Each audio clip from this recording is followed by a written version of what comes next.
कुछ लोगों का मानना है कि बहू जो होती है ना, वो ससुराल को अपना घर नहीं मानती और ना ही सास ससुर को अपने माता पिता, ना ही ननद को अपनी बहन, देवर को अपने भाई। ठीक है, ये समाज वालों की भी सोच है और ससुराल वालों की भी सोच है। तो ऐसे लोगों से मैं कुछ कहना चाहती हूँ। जब लड़की की शादी होती है ना, शादी करके घर आती है तो लड़की खाली हाथ आती है, अपने साथ तलवार नहीं लेकर आती, ना अपने साथ कोई हथियार लेकर आती है।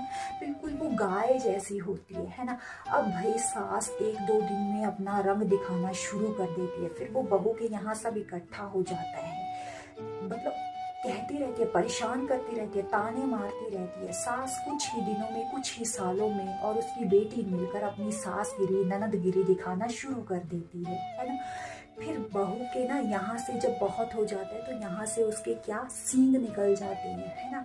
तो फिर वो सींगों वाली जो शेरनी रहती है ना, वो बन जाती है। फिर जो महायुद्ध होता है घर में, उसके बाद ना बहू को अपनी सास अच्छी लगती है, ना सास को अपनी बहू अच्छी लगती है। अरे जब सास ही अपनी बहू को बेटी नहीं मानती, तो फिर बहू अपनी सास को माँ कैसे मानेगी, है ना। ताली दोनों हाथों से बजती है, एक हाथ से नहीं बजती। वैसे जब लड़की नई नई शादी करके घर आती है ना, तो बिल्कुल गाय की तरह होती है और शेरनी बनने पर आप मजबूर करते हो उसे।